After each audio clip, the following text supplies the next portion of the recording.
Hello, hello! Welcome back to Loki's Library, and if you are new here, welcome. I am your librarian, Katrina, and this is where I am reading through the enormous library of books you see behind me, and then I give you a quick synopsis and tell you what I think about them. So if you like books, just aren't sure what to read next, hit that subscribe button, like and share my videos, and let me know what you think in the comments. I am learning this month about very old things, ancient history, and so this week's book is Women's Work, the first... See, I knew it. My camera is blurring. It's having a hard time focusing today. Women's Work, The First 20,000 Years, Women, Cloth, and Society in Early Times by Elizabeth Wayland Barber. The accompanying cocktail is Weaver. It is 1.5 ounces of Tequila Blanco, 3/4 ounce Amaro Meletti, 1 ounce of lime juice, and 1/2 ounce of Hibiscus Syrup. So let's do this. I have read this book before. I mean, it's been a while. I read it a couple of years ago, but I've read it before. And I know I referenced it pretty recently in my review on craft and American history. But what made me reread this one now is actually last week's book. I was reading it, and I wasn't quite sold on my reading list for the month, and I think I'd had Calf posted it, and I was like, no, I'm gonna change this up and make it interesting for me this month. So I was reading last week's book, Forgotten Civilization by Dr. Robert Bloch, and somewhere in there he mentions something about pottery and having what appeared to be like textile imprints, and he recognized a connection between pottery and textiles. And I feel like the date he put was like 7,000 years old, something like that. It was right between when he thinks the last civilization collapsed and the renewal of civilization, about 5,000 years BC. And I'm probably off on the dates that he provided, but what struck me, and it immediately reminded me of this book, because I knew that there was a hell of a lot more textile history than there is pottery history. Isn't that interesting? And there's a whole bunch of reasons for that. She actually does go into it in this book. And basically, neither one is prone to lasting long. I mean, pottery is breakable by nature. Textiles are biodegradable. So there's not a whole lot of either of them left. All right, I have to eyeball this 3/4 ounce here, so close enough, 3/4 ounce. There's not a whole lot of either left, but the weaving definitely came first because that's a heck of a lot more portable than pottery. Pottery literally couldn't really be invented until we had civilization because it's too heavy to carry and make easily portable versus textiles, which are very easily portable. I have fresh limes. I'm 100% using lime juice because it's a hell of a lot easier. And again, this review is not very long, so I don't want to be wasting time squishing limes into a cup or measuring cup. So Wayland Barber opens by providing the importance of experimental archaeology, which is not where you might think a book on this on history would start, but she did, and her reasoning was very sound. She is actually a textile worker, like by, I don't want to rip this apart. There we go. By, I don't want to say by trade, because it's not her trade. Her trade is she's a historian and archaeologist, right? But like her mom was a weaver, and so she learned weaving quite early herself. Okay, seriously? Don't let anybody ever tell you that you have to have a man to open a jar. You just smack the bottom with the palm of your hand and the fucking thing opens up every time. Learn that from my mother. Okay. That is an interesting flavor profile. Very similar to like lingonberries, actually, is what it reminds me of. Shake this up really quick. Ooh, froze up quickly. So the reason you do experimental archaeology, especially with things like textiles, pottery, is so you know how likely it is something is to have been discovered. Like if you have to have 21st century tech, then it probably didn't exist 10,000 years ago. But in this case, what she started out with was trying to reweave a piece of tartan that was found in a salt mine in Hallstatt, Austria, which was woven approximately 800 BCE, so right at the kickoff of the Iron Age. She instantly spends a little bit of time decrying people who are like, oh no, tartan weave was totally a Scottish thing. Well, it was a Celtic thing, certainly, but it's a hell of a lot older than Scotland as a country. No offense to the Scots, I am Scottish, but I'm just saying it existed a lot longer than just Scotland. This is tequila. I had some tequila last week, which was Don Julio 70, which was so smooth. And this is not that. It's okay, but you definitely can smell the agave, and it's just not quite as smooth as Don. Unfortunately, the Don Julio is so smooth you don't put that in a cocktail. You sip that because it was very good. But anyways, so after she got it all strung up, so she was trying to reweave this piece of tartan, and she has, the pictures in there to demonstrate what she's talking about. And after she got it strung up on her loom and started weaving it, she realized she'd warped it wrong for ease of weaving. And the way she had it warped on the loom was way too labor intensive, required about 8 hours just to warp the loom, which is an inordinate amount of time, all right? When you consider how many other things that a woman would have had to be doing at the time, spending 8 hours just to warp a loom is a lot of time. But by rotating the weave 90 degrees, just 90 degrees in either direction, instead of this fussy warping of odd counts of 16, 19, 20, 18, which is a very odd numbers to be working with, of like any given color, she would have an even 4 warp of threads each, so 4, 4, 4, 4 instead of 16, 19, 18, 20, which makes a hell of a lot more sense with the time constraints of weaving, especially if you consider like the KISS principle, right? Keep it simple, stupid. Counts of 4 are easier to track than counts of 16, 19, 20, and 18. So experimental things like that let you know how things would have been done, 1,000 years ago, 20,000 years ago, whatever.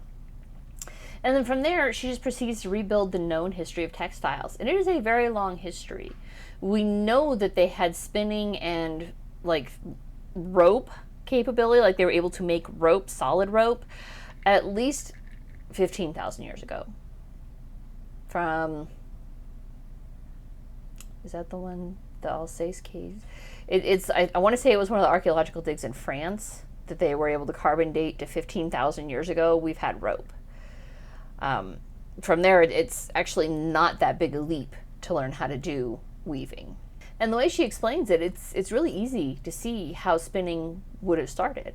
And you take a tuft of something fibrous, something whatever, and you just kind of roll it against your thigh, right, while you're walking, while you're sitting around a campfire at night, while you're bored out of your mind looking for something to do while the men are out, hunting or whatever.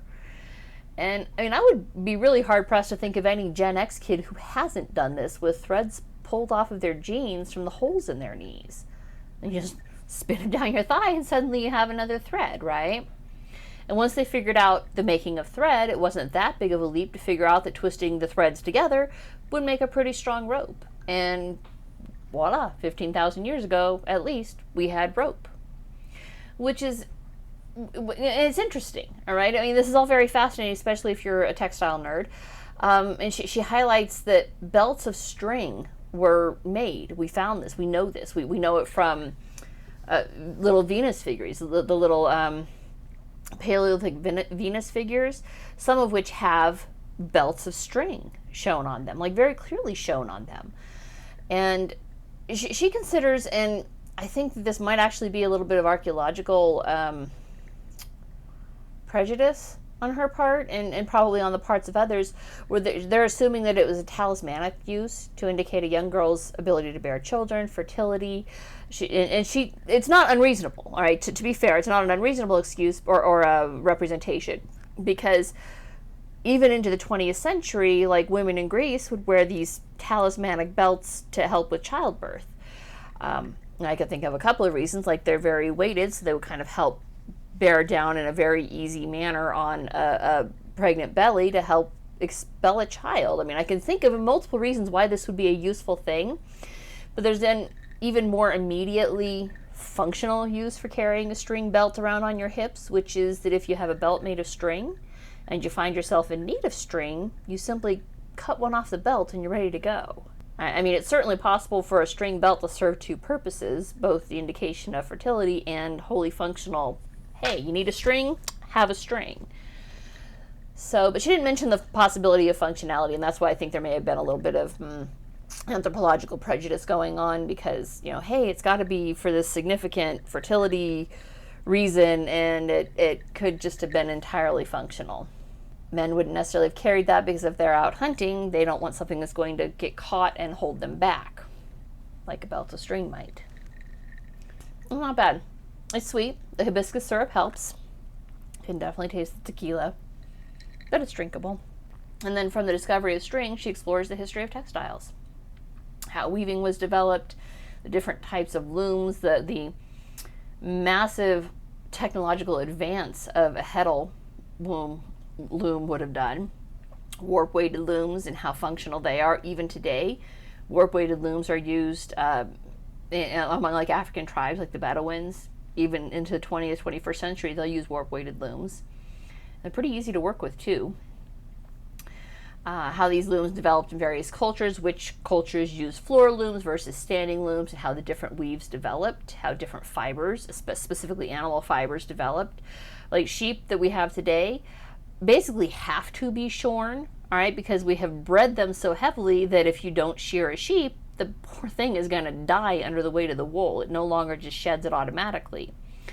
But 15,000 years ago, sheep automatically shed their wool, so you wouldn't even have to shear them. You would just follow along behind them and pick the tufts off of branches and whatever else they rubbed up against that had them losing their wool automatically. But of course, the textile industry fed agriculture and the breeding of sheep specifically for wool, because that fed the textile industry. So it was an interesting learning experience through like the codependencies of different industries, right? Because sheep obviously aren't just for wool. You could also eat sheep. You can milk sheep. Use sheep milk for various things, from cheeses and milk and yogurt. You can use sheep for mutton, for eating, for fertilization. Sheep poop is very good for fertilization. Basically they're two symbiotic industries and how they kind of sprang up together, and where the men would take the sheep out and do the shepherding and the women would stay home and watch the kids and spin the fabrics. And why do we know that most of these textile discoveries were made by women? And there's a couple of reasons, starting with logic. I mean, everything about early textiles says that this was done by people who were stationary, which would be women. Why were women stationary? Well, I mean, when was the last time you saw a man breastfeed a child? And I'm not talking about the wackadoos who believe that men can get pregnant. I'm talking about actual biology, wherein only women can get pregnant, and thus only women can breastfeed. And since spinning, weaving, fabric dyeing are all safer activities than, say, hunting or herding large animals that could trample a small child, in an age when children were routinely breastfed for 2 to 3 years, which helped mitigate frequent pregnancies, it's logical that those children would then become the province of women, who would need a task that they could easily pick up and put down while they were rearing children. Tasks such as spinning fibers, weaving textiles, dyeing textiles. And so it was women who were in charge of the children when they were young. They took care of creating the family textiles. And for literally thousands of years, women were in charge of the textiles as an industry.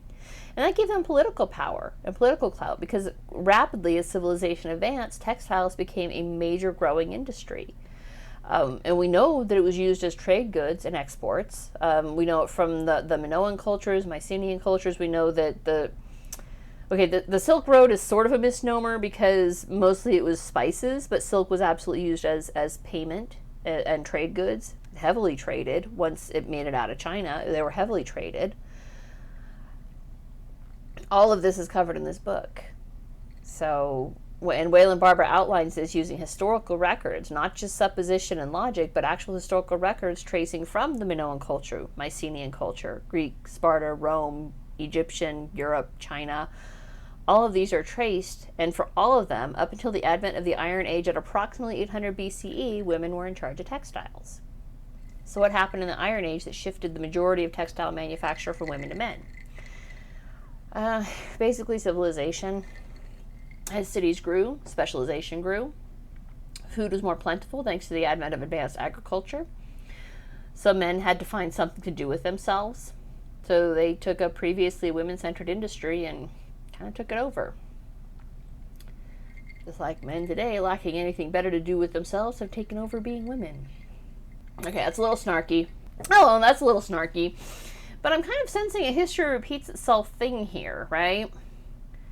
And they can't do good at manly things, so they take over women things, including being a woman. This isn't all supposition, as I said. She pulls from myth, And okay, I know, myth, right? Oh my God, it must be fake. It's myth. Well, as I discussed last week in Robert Schoch's book, oral history is passed down for a reason, because that's passing important information on, information that should be remembered from one generation to the next. Because, hey, prior to a written word, all we had was oral testimony. And so oral tradition and myth exists for a reason. It exists to give us warnings of what should and should not be done. And I kind of think, because she talks quite a bit about Athenian culture, and it makes me wonder if there wasn't at one point a woman who was named Athena who became a legend based on her spinning and weaving capabilities. Like maybe she invented some of the more famous patterns and then eventually became the goddess of spinning and weaving. And that's how legends are born, right? Somebody becomes legendary at any given skill, and then suddenly they're a god or goddess 1,000 years later, 2,000, 3,000 years later. So she pulls from myth, as well as what little recorded history exists from way back then, to weave a story, pun most emphatically intended, about the importance of women's contribution to history and, via textiles, the development of civilization. And this book isn't very long. It's about 300 pages. It's like 301 pages, I think. But it is packed with information regarding women's contribution to history, which is frequently overlooked in favor of wars of conquest and history that is written largely by men. That's not saying that's a bad thing, all right? I mean, it is what it is. You can't get mad about what happened 2,000 years ago. It happened 2,000 years ago. It has no direct impact on today. But it leaves this very real impression that women didn't contribute, that it was all done by men, and that's clearly not true. But, well, clearly we contributed, since literally every person born on this planet was born of a woman. And it's basically that up until the 20th century, women were so busy raising the next generation that they didn't really get a chance to write about their contributions to history. So historians like Elizabeth Whalen Barber are kind of working to correct that oversight. I got a chance to see her lecture several years ago, probably 2019, 2018, it was definitely pre-COVID, at the Costume College down takes place in Los Angeles every year. And she's very fascinating, absolutely fascinating. And I have several of her books, and I kind of have other ones that I want to read. This one was quite good. I mean, it's a very specific niche audience. I'm not going to lie. It was targeted namely towards history nerds and textile geeks. So if you're one of those, I recommend this book. And not that everybody else couldn't get some good information from it too, but it's a niche audience. It really is. And that's it for this week. If you liked what you saw, don't forget to subscribe, and I'll see you guys next Sunday. Bye.